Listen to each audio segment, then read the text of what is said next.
ورحمة الله وبركاته. إن الحمد لله نحمده ونستعينه ونستغفره ونعوذ بالله من شرور أنفسنا ومن سيئات أعمالنا. من يهده الله فلا مضل له ومن يضلل فلا هادي له. وأشهد أن لا إله إلا الله وحده لا شريك له وأشهد أن محمدا عبده ورسوله. اللهم صل على محمد وعلى آل محمد كما صليت على إبراهيم وعلى آل إبراهيم إنك حميد مجيد. اللهم بارك على محمد وعلى آل محمد كما باركت على إبراهيم وعلى آل إبراهيم إنك حميد مجيد. أما بعد فإن خير الحديث كتاب الله وخير الهدي هدي محمد صلى الله عليه وسلم وشر الأمور محدثاتها وكل محدثة بدعة وكل بدعة ضلالة والضلالة في النار. أعوذ بالله السميع العليم من الشيطان الرجيم من همزه ونفخه ونفسه. يا أيها الذين آمنوا اتقوا الله حق تقاته ولا تموتن إلا وأنتم مسلمون. يا أيها الناس اتقوا ربكم الذي خلقكم من نفس واحدة وخلق منها زوجها وبث منهما رجالا كثيرا ونساء. واتقوا الله الذي تساءلون به والأرحام إن الله كان عليكم رقيبا.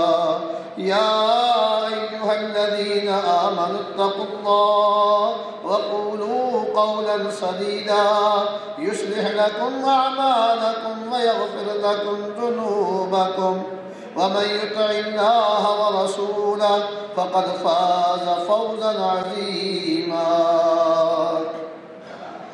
بسم الله الرحمن الرحيم.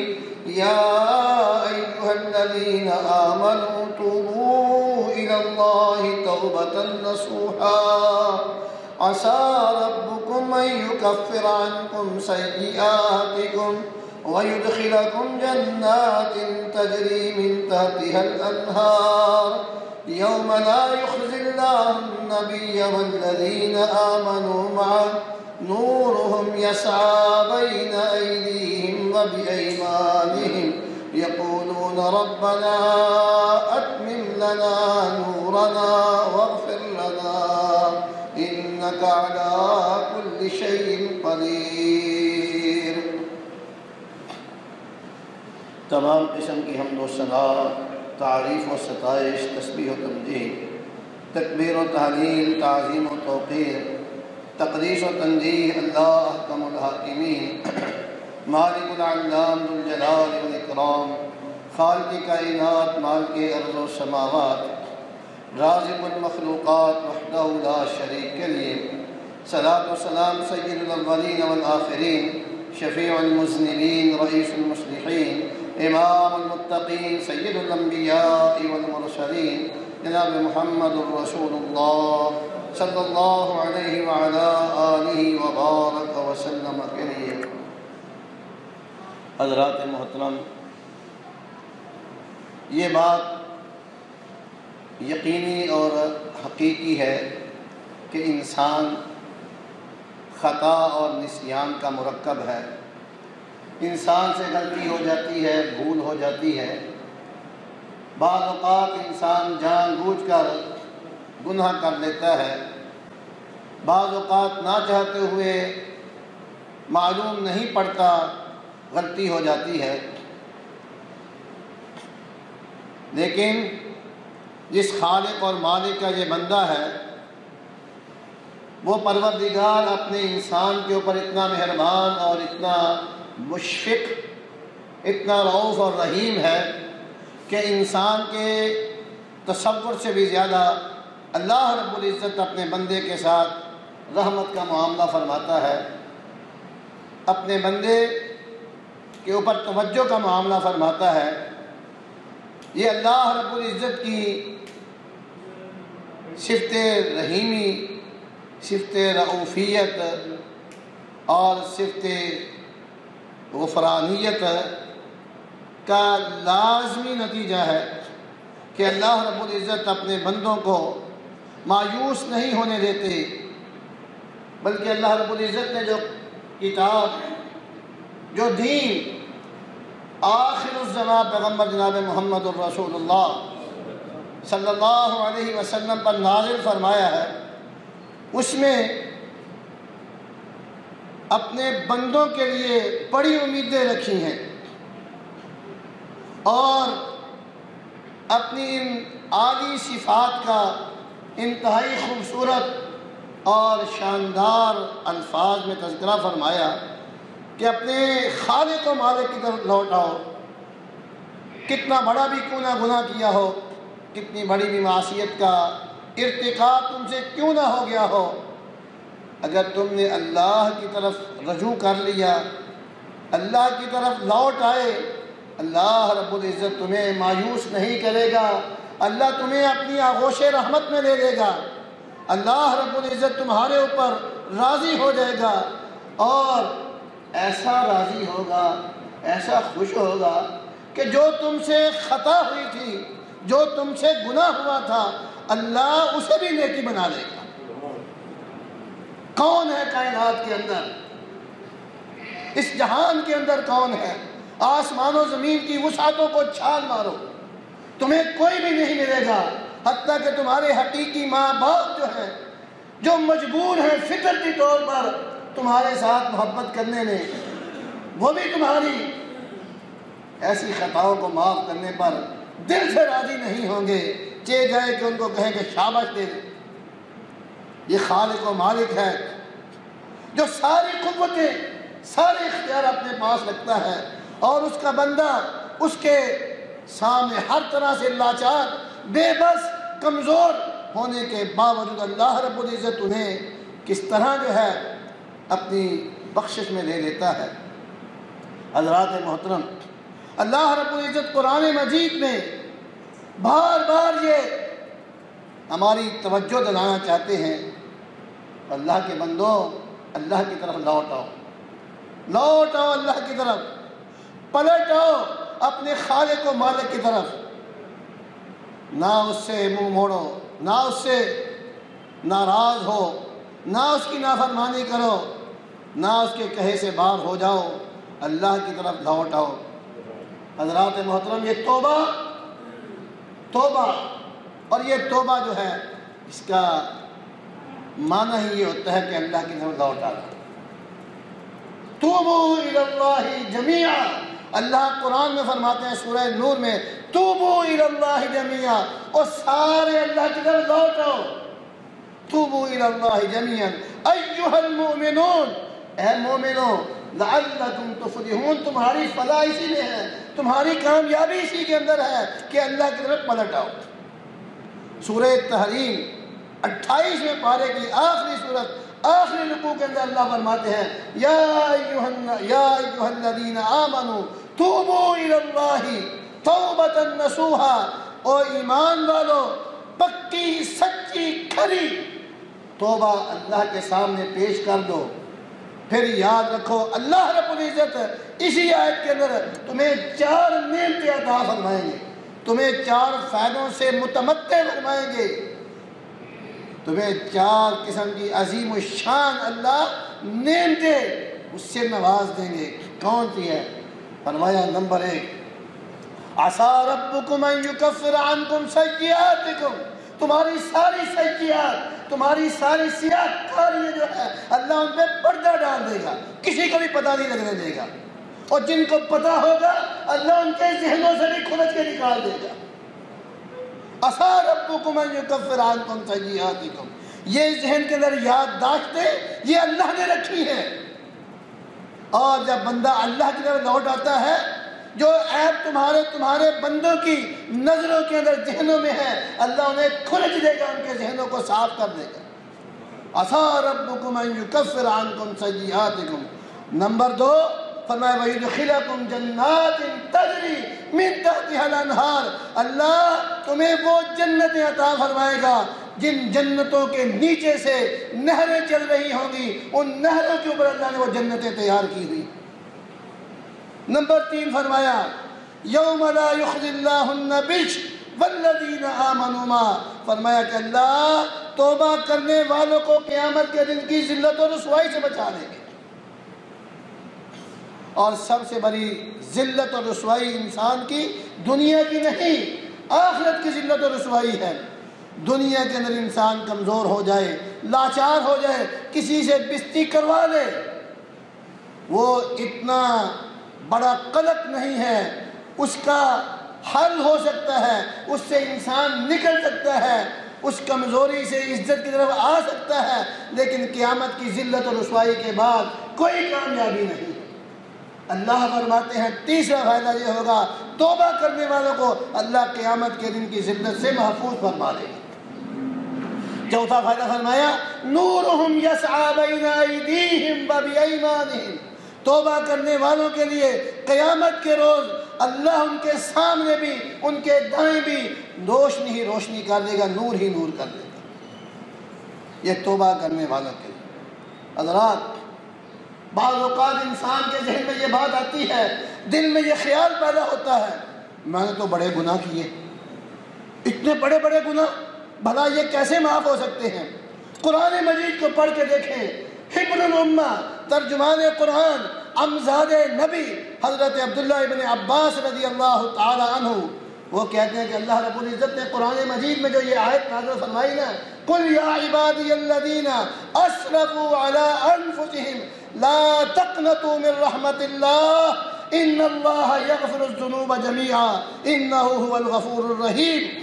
فرمایا اس آیت کے پس منظر کے اندر ماحول کیا تھا، کچھ لوگ ایسے تھے جنہوں نے زناکاریاں کی تھی، بدکاریاں کی تھی، قتل و غارت کیا تھا، رشوت سود اور دنیا کا ہر گناہ انہوں نے کیا تھا۔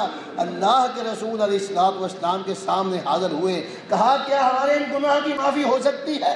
ان کے خیال میں تھا اتنے بڑے بڑے گناہ بھلا کیسے اللہ معاف فرما سکتا ہے؟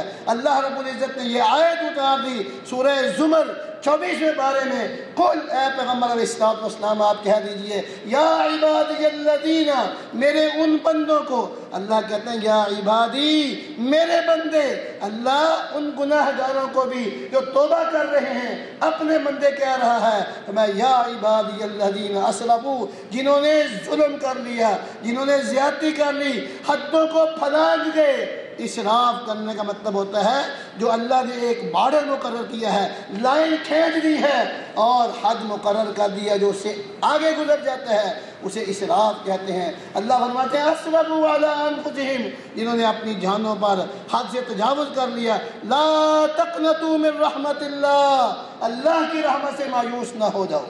ان اللہ یغفر الذنوب جميعا، اللہ سارے گناہ معاف فرما دے گا۔ قرآن میں اللہ فرماتا ہے وَرَحْمَتِي وَسِعَتْ كُلَّ شَيْءٍ، فرمایا کہ میری رحمت، اللہ کہتے ہیں میری رحمت ہر شے سے زیادہ وسیع ہے۔ فَسَأَكْتُبُهَا لِلَّذِينَ يَتَّقُونَ وَيُؤْتُونَ الزَّكَاةَ وَالَّذِينَ هُمْ بِآيَاتِنَا يُؤْمِنُونَ، اللہ کہتے ہیں میری اپنی یہ رحمت جو ہے لکھ دی ہے ان لوگوں کے لیے جو تقوی اختیار کرتے ہیں، اللہ کی راہ میں خرچ کرتے ہیں، اور فرمایا کہ میری آیات پر ایمان رکھتے ہیں، میری آیات کا انکار نہیں کرتے ہیں۔ یہ توبہ، یہ استغفار، اس سے اللہ رب العزت بڑے بڑے گناہ معاف فرما دیتا ہے۔ حضرت عمران ابن حسین رضی اللہ تعالیٰ عنہ بیان کرتے ہیں، کہتے ہیں کہ اللہ کے رسول علیہ السلام کی خدمت میں ایک عورت آ گئی، ایک عورت آ گئی، حضرات جو سچے مسلمان ہوتے ہیں، جو کھڑے لوگ ہوتے ہیں، یہ نہیں کہ ان سے کوئی کوتاہی نہیں ہوتی، ان کی سچائی اس کا لازمی نتیجہ یہ ہوتا ہے کہ جب ان سے کوئی کوتاہی ہو جاتی ہے نا، ان کو چین نہیں آتا۔ اس کوتاہی کا، اس گناہ کا بوجھ جو ہے ان کے ذہنوں کے اندر، ان کے دلوں کے اندر اتنا ہوتا ہے کہ وہ چین سے بیٹھ نہیں پاتے ہیں جب تک کہ وہ اپنی اس کوتاہی سے اللہ سے معافی نہ مانگ لے۔ ایک عورت، اس سے گناہ ہو گیا، زنا کر لیا اس نے، اللہ کے رسول علیہ الصلوۃ والسلام کی خدمت میں حاضر ہو جاتی ہے، کہتی ہے اللہ کے رسول علیہ الصلوۃ والسلام مجھ سے گناہ ہو گیا، مجھ سے زنا ہو گیا ہے، مجھے سزا دیجیے۔ پتہ تھا اس عورت کو کہ یہ جو میں کہہ رہی ہوں اس کی سزا یہ نہیں کہ ہاتھ کاٹا جائے گا، یہ نہیں ہے کہ کوڑے لگا دیے جائیں گے، یہ نہیں ہے کہ دنیا کی زندگی کے اندر سخت سے سخت سزا دے کر جو ہے پھر مجھے زندہ رہنے کے لیے اجازت مل جائے گی، نہیں۔ اسے پتہ تھا کہ میں جو یہ کہہ رہی ہوں کہ میرے اوپر حد قائم کیجئے، میرے اس گناہ کی مجھے سزا دیجئے، اسے پتہ تھا کہ اس کی سزا سزائے موت ہے، اسے پتہ تھا۔ اس کے باوجود اس کے گناہ کا بوجھ اس کے دل کو چین نہیں لینے دے رہا تھا۔ اللہ کے رسول کی عدالت میں حاضر ہو جاتی ہیں، آپ علیہ الصلوۃ والسلام فرماتے ہیں فیصلہ کہ اسے سنگسار کر دیا جائے، یہ نہیں کہ شوٹ کر دیا جائے، پتھر مارے جائیں۔ پتھروں سے کتنی اذیت ناک موت ہوتی ہے، اس وقت تک پتھر مارتے رہنا ہے جب تک کہ اس کی موت واقع نہیں ہو جاتی۔ ایسی اس کو سزا ملی۔ سزا ملنے کے بعد بعض لوگوں نے چیمگوئیاں کی باتیں کی کہ یہ دیکھو اس نے یہ کر لیا، وہ کر لیا۔ نبی اکرم علیہ الصلوۃ والسلام نے اس موقع پر یہ بات بیان فرمائی تھی، لقد تابت توبۃ، اس عورت نے ایسی توبہ کی ہے، لو قسمت بین اہل المدینہ، فرمایا کہ اگر یہ توبہ جو ہے مدینے کے 70 بہترین لوگوں میں تقسیم کر دی جائے، لوسعتہم، اللہ ساروں کو معاف کروا دے۔ وہ ایک عورت کی توبہ اکیلے کو معاف نہیں، فرمایا 70 مدینے کے بہترین لوگوں کو جو ہے معاف کروا سکتی ہے۔ آج حضرات محترم ہم سے بھی گناہ ہوتے ہیں، لیکن بڑے ڈھیٹ قسم کے لوگ ہیں، ہم گناہ کو گناہ ہی نہیں سمجھتے ہیں، توبہ کی طرف آنے کی کوشش ہی نہیں کرتے ہیں۔ اللہ کے بندے جو ہیں ان سے غلطی ہوتی ہے، کوتاہی ہوتی ہے، فوراً توبہ، فوراً اللہ کی طرف لوٹ آتے ہیں، فوراً معافی مانگتے ہیں۔ حضرت برادہ رضی اللہ تعالیٰ عنہ بیان کرتے ہیں، ایک حدیث میں 2 واقعہ بیان فرمائے انہوں نے، کہا اللہ کے رسول علیہ الصلوۃ والسلام کی خدمت میں ماعز بن مالک الاسلمی رضی اللہ تعالیٰ عنہ حاضر ہوتے ہیں، آ کر کہتے ہیں اللہ کے رسول علیہ الصلوۃ والسلام مجھ سے گناہ ہو گیا ہے، مجھے سزا دیجئے، مجھے پاک کیجئے، اقیم علی الحد طہرنی، میرے اوپر حد قائم کیجئے، مجھے گناہوں سے پاک اور صاف کر دیجئے۔ آپ فرماتے ہیں ویحک ارجع، افسوس ہے تیرے اوپر، کیسی بات کر رہا ہے، واپس جاؤ اور جا کے اللہ سے معافی مانگو۔ وہ پھر کہتا ہے گناہ کا بوجھ تھا نا، آج گناہ کو گناہ ہم سمجھتے ہی نہیں ہیں، گناہ کا بوجھ تھا۔ اللہ اکبر، پھر کہتا ہے اللہ کے رسول مجھے سزا دیجئے، میرے اوپر حد قائم کیجئے، مجھے گناہوں سے پاک اور صاف کیجئے۔ آپ پھر یہی بات کہتے ہیں، وہ پھر یہ بات کہتا ہے، آپ پھر اس کو یہی جواب دیتے ہیں، 4 مرتبہ وہ یہ بات کہتا ہے، اصرار کر کے کہتا ہے، اسے بھی پتا تھا کہ یہ جو سزا ہے نا یہ سزائے موت ہے، یہ گناہ تھا۔ اللہ کے رسول علیہ الصلوۃ والسلام فرمایا اسے سنسار کر دو، رجم کر دو، اسے رجم کر دیا گیا۔ اور جب اسے رجم کیا گیا نا، اس کے بعد اللہ کے رسول علیہ الصلوۃ والسلام نے اس کا جنازہ پڑھا۔ بعض نے کہا اتنا بڑا مجرم، اتنا بڑا گناہ گار، آپ اس کا جنازہ پڑھ رہے ہیں۔ آپ علیہ السلام نے فرمایا، اور لوگوں سنو، لقد تاب توبۃ لو قسمت بین امۃ، فرمایا اس نے ایسی توبہ کی ہے اگر ایک امت کے اوپر اس توبہ کو تقسیم کیا جائے لوسعتہم، اللہ سب کو معاف کر دے۔ اور یہ بندہ جو تھا نا، یہ آدمی جو تھا، اس کو سزا ملنے کے بعد اللہ کے رسول کی خدمت میں ایک عورت آ جاتی ہے، وہ کہتی ہے اللہ کے رسول مجھے سزا دیجیے۔ ہاں، آپ نے فرمایا افسوس ہے تیرے اوپر، اسے بھی یہی کہا جاؤ واپس اور جا کے اللہ سے معافی مانگو، استغفار کرو۔ وہ پتہ کیا کہتی ہے، اب دیکھیں اس کے سامنے یہ سارا واقعہ ہوا ہے، کہا اچھا اللہ کے رسول آپ مجھے اسی طرح واپس بھیجنا چاہتے ہیں جیسے آپ نے ماعز کو واپس بھیجا تھا؟ کہا میرے پیٹ کے اندر بچہ ہے اور یہ بچہ اسی ماعز کے ساتھ تعلق قائم کرنے کی وجہ سے ہوا ہے، یہ اس گناہ کی وجہ سے ہے۔ اسے پتہ ہے کہ اس بندے کو جس کے ساتھ میرا یارانہ تھا، میں نے تعلق قائم کیا تھا اور یہ بچہ میرے پیٹ کے اندر بن گیا ہے اور اس کے جرم میں اس بندے کو سزا مل گئی ہے، اس کو رجم کر دیا گیا ہے، لیکن گناہ کا بوجھ اس کے دل کے اوپر، اس کے دماغ میں پوری طرح جو ہے وہ چڑھا ہوا ہے۔ کہتی ہے نہیں آپ جیسے اس کو واپس کرنا چاہتے ہو مجھے واپس کر، مجھے سزا دے۔ آپ نے کہا اچھا چلو ٹھیک ہے، تمہارے پیٹ میں بچہ ہے، تمہارا قصور تو ہوا، بچے کا کیا قصور ہے، جاؤ جب یہ بچہ پیدا ہوگا نا پھر آنا۔ حضرات تفسیر میں نہیں جانا چاہتا، پھر آنا۔ وہ عورت پھر گئی، بچہ پیدا ہو جاتا ہے، وہ عورت واپس آتی ہے، پھر آگے بڑی تفصیل ہے۔ اللہ کے رسول علیہ السلام کو کہتی ہے بچہ تو پیدا ہو گیا ہے۔ کہا بچہ پیدا ہو گیا ہے، اس کو دودھ پلاؤ جا کے، کھانا جب کھانے لگے گا نا پھر آنا، پھر بات کرنا۔ وہ گئی اور اس نے بچے کو بڑی جلدی، جو عام معمول کے دن تھے اس سے پہلے بچے کو کھانا کھلانا سکھا دیا اور پھر اللہ کے رسول کی خدمت میں حاضر ہو گئی تیسری مرتبہ۔ پتہ ہے کہ مجھے سنسار کیا جانا ہے، گناہ کا بوجھ اتنا زیادہ ہے،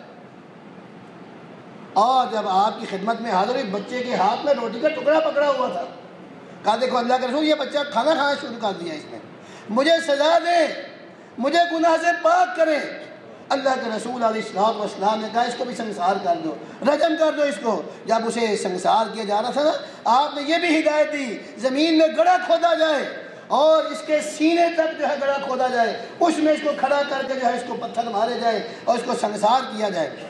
جب اس کو پتھر مارے جا رہے تھے نا حضرت خالد بن ولید رضی اللہ عنہ، جنہیں سیف من سیوف اللہ کہا کہ یہ اللہ کی ایک ننگی تلوار ہے، کفر اس سے ڈرتا ہے، سنسار کرنے والوں میں خالد بھی تھے، ان کے ہاتھ میں پتھر تھا، زور کا پتھر مارا، پتھر جب لگا نا اس کے جسم پر، جسم سے خون کے قطرے فوارے نکلے، اس کا کچھ اثر خالد کے اوپر بھی پڑا۔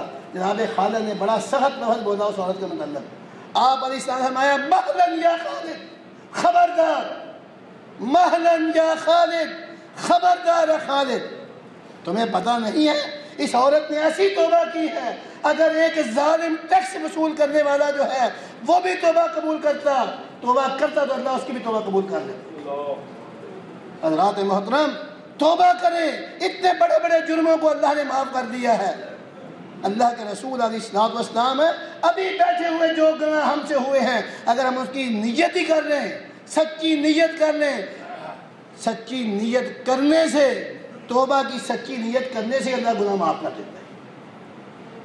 اس کے بے شمار واقعات، صرف اشارہ عرض کرتا ہوں، وہ 99 آدمی قتل کرنے والا، ابھی اس نے سچی توبہ ہی کی تھی، نیت ہی کی تھی اس کی، اور آپ نے کہا تھا کہ فلاں بستی میں چلے جاؤ، اس بستی میں پہنچا نہیں، پہنچتا تو پھر عمل ہونا تھا، نیت کی تھی، جانے کا ارادہ کیا، چل پڑا تھا، اللہ نے اسے معاف کر دی، رستے میں فوت ہو جاتا ہے۔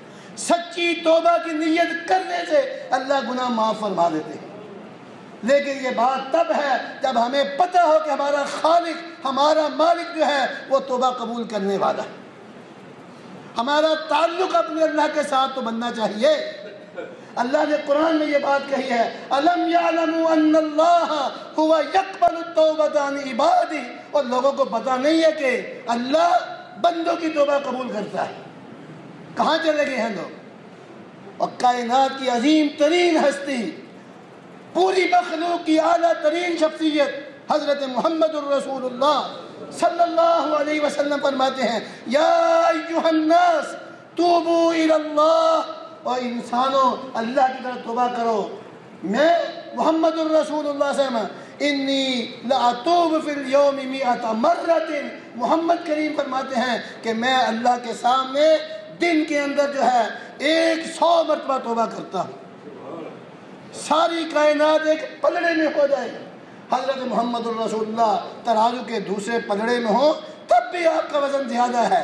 یہ آپ نے مثال دے کر سمجھایا اور بتایا۔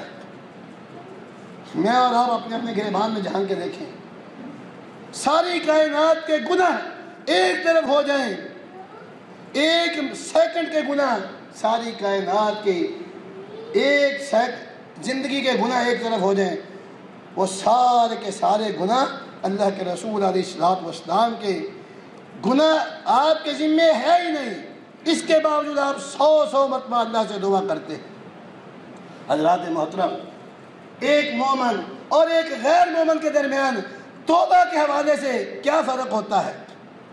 حضرت عبداللہ بن مسعود رضی اللہ عنہ کہتے ہیں، صحیح بخاری میں یہ بات لکھی ہے، کہتے ہیں کہ بندہ مومن جب اس سے اپنے گناہ کو پتہ کیسے محسوس کرتا ہے، ایک بندہ مومن اپنے گناہ کو کیسے محسوس کرتا ہے، مثال دی فرمایا کہ جیسے کوئی بندہ ایک پہاڑ کے نیچے بیٹھا ہوتا ہے اور اس سے کوئی گناہ ہو جائے نا تو وہ ایسے محسوس کرتا ہے، سمجھتا کہ شاید ابھی میرے اوپر پہاڑ گرنے لگا ہے، ابھی میرے اوپر پہاڑ گرنے لگا ہے، گناہ کو پہاڑ جیسا اور پہاڑ کو اپنے اوپر گرتا ہوا محسوس کرتا ہے ایک بندہ مومن۔ اور ایک بندہ غیر مومن جو ہے وہ گناہ کو کیسے محسوس کرتا ہے؟ عبداللہ ابن مسعود رضی اللہ عنہ کہتے ہیں کہ بہت بڑا گناہ کرنے کے باوجود بھی وہ پتہ کیا سمجھتا ہے، گناہ کو ایسے سمجھتا ہے کہ جیسے کوئی مکھی جو ہے اس کی ناک پر بیٹھی ہے، اس نے ایسے ہاتھ سے ہلایا وہ اڑ گئی۔ غیر مومن بندہ جو ہے وہ گناہ، بڑے بڑے گناہ کو جو ہے ایک مکھی کے برابر بھی حیثیت نہیں دیتا ہے۔ حضرات ہم دیکھیں ہماری حالت کیا ہے، مومنوں جیسی ہے کہ غیر مومنوں جیسی ہے؟ بڑے بڑے ہم نے گناہ کیے، اللہ کی معصیتیں اور نافرمانیاں ہم دن رات کرتے رہتے ہیں، دن رات کرتے رہتے ہیں، پرواہ نہیں کرتے ہیں۔ تھوڑا سا بندہ غصے میں آ جائے نا، طبیعت کے خلاف بات ہو جائے تو جب بولنا شروع کرتا ہے پھر اسے پتہ نہیں چلتا کہ میں کیا بول رہا ہوں، زبان سے کیا کچھ میں کہہ رہا ہوں، اسے کہا جائے اور دیکھی جائے گی، نہیں پرواہ کرتا۔ یہی حال ہے غیر مومن آدمی کے گناہ کا، کہ غیر مومن گناہ کرتا ہے اسے مکھی کے پر برابر بھی نہیں سمجھتا ہے۔ صحیح مسلم میں آتا ہے، انس رضی اللہ عنہ کہتے ہیں اپنے دور کے اندر اپنے مخاطبوں کو، جو صحابہ کا دور تھا، حضرات اس جملے کے اوپر جناب انس کے اس فرمان کے اوپر غور فرمانا، پتہ کیا کہتے ہیں؟ کہتے ہیں لوگو انکم لتعملون اعمالا ہی ادق فی اعینکم من الشعر، اور لوگو تم ایسے ایسے عمل کرتے ہو، ایسے ایسے گناہ کرتے ہو جو تمہاری نظروں کے اندر جو ہے بال سے بھی معمولی ہیں، تمہاری نظروں میں بال سے بھی معمولی ہیں۔ فرمایا کہ وہ گناہ جو جن کو تم بالوں سے بھی معمولی گناہ سمجھتے ہو، فرمایا کہ ہم ان گناہوں کو مہلکات اور موبقات سمجھتے تھے کہ وہ گناہ تباہ برباد کر کے رکھ دینے والے۔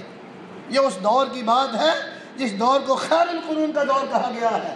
اللہ کے رسول نے فرمایا خیر امتی قرنی ثم الذین یلونہم ثم الذین یلونہم۔ آج اگر حضرت انس ہوتے، وہ ہمارے ماحول کو دیکھتے تو کیا تبصرہ کرتے، ہمارے گناہوں کو دیکھتے تو کیا کرتے؟ اس دور کے لوگوں کی باتیں کر رہے ہیں کہ تم ان گناہوں کو، جن گناہوں کو ہم جو ہے ہلاک کرنے والے گناہ سمجھتے تھے، تم ایک بال سے بھی زیادہ اس کو اہمیت نہیں دیتے تھے۔ اللہ کے بندو، اللہ سے توبہ کرو، یہ دن اللہ رب العزت نے تمہیں دیے ہیں، یہ نصیب فرمائے ہیں، جہاں اللہ نے ایک ماحول ایسا سازگار بنا دیا ہے، اللہ کی رحمتیں روزانہ کی بنیاد پر پہلے سے زیادہ جو ہے اتر رہی ہیں، اللہ کی بخشیں اتر رہی ہیں، اللہ جہنم سے آزاد کر رہا ہے اور ہر رات آزاد کر رہا ہے، ہر افطاری کے وقت اللہ دعائیں قبول کر رہا ہے، سحری کے وقت اللہ استغفار قبول کر رہا ہے۔ اللہ کے بندو، مجھے سمیت ہم سب جو ہے اللہ کی طرف لوٹ آئیں، توبہ کر لیں، اپنے پچھلے گناہوں کی معافی مانگ لیں، اور پھر ہوگا کیا؟ اللہ رب العزت قرآن میں فرماتے ہیں ان الحسنات یذہبن السیئات، اللہ سارے گناہ مٹا کر نیکی بنا دے گا۔ اللہ مجھے آپ کو توفیق عطا فرمائے، وما علینا الا البلاغ۔